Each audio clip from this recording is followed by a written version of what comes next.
Salut tout le monde, c'est Simon. Je vous retrouve pour des petites vidéos là pour aujourd'hui. Ça sera sur les matchs internationaux. Je vous ai coupé ça en trois vidéos. Il y aura sur les qualifs sud-américaines pour la Coupe du Monde et l'Euro, bien sûr, les qualifs pour l'Euro aussi. Et là, on va commencer par les pronos d'Asie et d'Afrique, les qualifications du coup pour la Coupe du Monde 2026 sur le continent asiatique et africain, ainsi que l'Euro U21. J'essaie de vous trouver un bet par jour, en fait. C'est un peu compliqué, il y a beaucoup de matchs, il y a beaucoup de matchs qui ne servent à rien du fait qu'il y a beaucoup d'écart entre les nations, surtout en Afrique. Et le championnat, en fait, même en Asie, hein. Clairement aussi en Asie, il y a beaucoup de matchs qui ne servent à rien. Et prendre des grands handicaps, c'est toujours compliqué. En Afrique, il y a pas énormément de victoires avec beaucoup de buts d'écart. Et en Asie, les cotes sont très basses. Donc franchement, j'essaie de me débrouiller comme j'ai pu. On commence tout doucement avec mercredi. Mercredi, c'est simple, j'ai sélectionné deux matchs. J'ai ré- j'ai gardé quoi? J'ai gardé la Guinée équatoriale contre la Namibie et la République démocratique du Congo qui recevra la Mauritanie. La Guinée, ils ont fait qu'une défaite en phase de groupe de la CAN. Et en plus, ils ont tapé la Tunisie. Ils ont perdu à l'aller du coup en Tunisie. Non, non, ils avaient perdu à l'aller à domicile contre la Tunisie. Et le retour, il me semble qu'ils le gagnent quand même, hein. En tout cas, dans tous les cas, ils ont fini premier ex aequo de leur groupe pour les éliminations de la CAN avec la Tunisie. Donc je pense que c'est quand même une nation qui fonctionne pas trop mal actuellement. Et la Namibie, franchement, voilà quoi, il y a pas des gros résultats dernièrement. Donc je les vois pas perdre, qui plus est à domicile. Ensuite, c'est la RDC. La RDC, non, ils ont énormément de bons joueurs, hein, mine de rien, la RDC.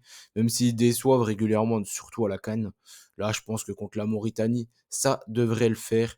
Ils étaient tous les deux dans le même groupe de la CAN, du coup, eux aussi. Ils étaient dans le même groupe et la RDC avait pris 6 points, que ça soit bah, du coup une victoire à l'aller, une victoire au retour contre la Mauritanie. Donc, je vais leur faire confiance pour ce mercredi. Ensuite, on enchaîne avec les bêtes de jeudi. Jeudi, j'ai sélectionné deux matchs du continent asiatique, du coup, parce que le continent asiatique, il joue que jeudi, là, avant les deuxièmes matchs. Après, je reviendrai, je pense que je referai des vidéos dimanche. Je vais pas m'avancer trop sur le sujet, mais j'imagine si ça fonctionne bien, en tout cas. On va voir ça, hein, si les résultats sont là ou non. C'est vraiment à titre d'essai, hein. J'essaie vraiment de voir si ça peut passer ou non, hein, concernant ces bêtes-là. Ça reste quand même des bêtes compliquées. Du coup, là, j'ai sélectionné deux matchs en Asie. Ça sera le Turkménistan qui recevra l'Ouzbékistan et le Yémen qui recevra le Bahreïn. Les Ouzbeks ils ont toujours battu les Ouzbeks ont toujours battu le Turkménistan qui enchaîne les mauvais résultats dernièrement. Je vais faire confiance logiquement aux Ouzbeks. Et le Bahreïn c'est simple, ils gagnent quasiment tous leurs matchs, que ce soit à domicile ou à l'extérieur. Dernièrement, le Yémen ils font des mauvaises performances aussi, donc j'ai pris un petit combiné Ouzbékistan-Bahreïn sur cette journée de jeudi. Après, on enchaîne avec vendredi. Vendredi, j'ai sélectionné trois matchs, deux en Afrique et un sur les espoirs U21. Les espoirs U21, je suis parti sur le premier match entre l'Autriche et la France. J'ai pris un over 1,5. On connaît l'équipe de France, hein, c'est une équipe assez coupée en deux, mine de rien. Il y a beaucoup d'occasions, mais ils concèdent aussi pas mal de buts. Pour moi, prendre un over 1,5, ça couvre les potentiels 1-1, etc. Même si je pense que la France devrait s'en sortir quand même en Autriche. Deuxième match, c'est la Guinée contre l'Ouganda. La Guinée, franchement, ils ont de bons petits joueurs aussi, mine de rien. Je les vois pas perdre à domicile contre l'Ouganda. L'Ouganda qui enchaîne aussi les mauvaises perfs dernièrement. Le dernier match que j'ai sélectionné, c'est le Ghana contre les Malgaches de Madagascar, du coup. J'ai sélectionné le Ghana, je pense qu'ils devraient s'imposer, qui plus est à domicile. Ils étaient aussi dans le même groupe de la CAN, hein, décidément. Franchement, tous les mecs étaient ensemble. Toutes les nations qui étaient ensemble dans les groupes de la CAN se retrouvent aussi pour les éliminatoires pour la Coupe du Monde. Le Madagascar, ils ont fini dernier de leur groupe, hein. Franchement, ils avaient pris 3-0 au Ghana, donc je vois quand même le Ghana s'en sortir. Surtout que eux, c'est pareil, ils ont quand même une grosse équipe. Les Kudus et tout, là, franchement, ils ont une super équipe. Le Ghana, faudra surveiller ça aussi de près pour la CAN. On termine par samedi. Samedi, j'ai sélectionné 2 matchs. Pareil, un dans chez les espoirs et un, sur le continent africain.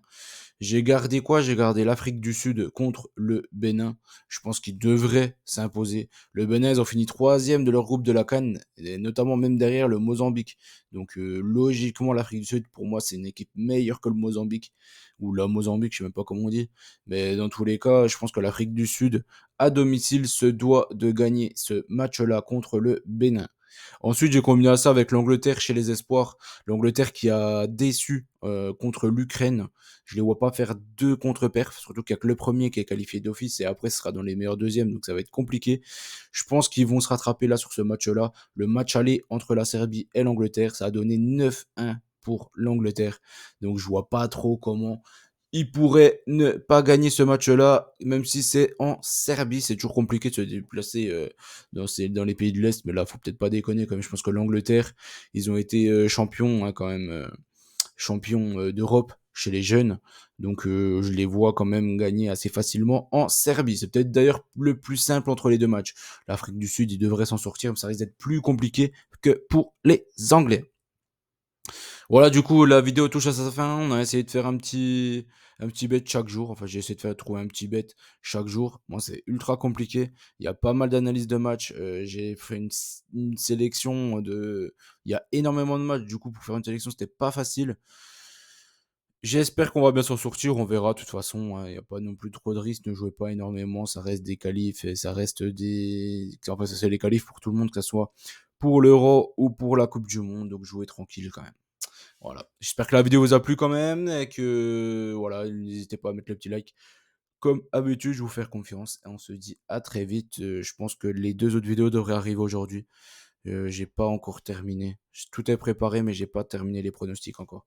Donc je ne sais pas, mais logiquement, vu qu'il est assez tôt quand même, ça devrait tomber dans la journée. Allez, je vous dis à très vite et bonne chance à tous.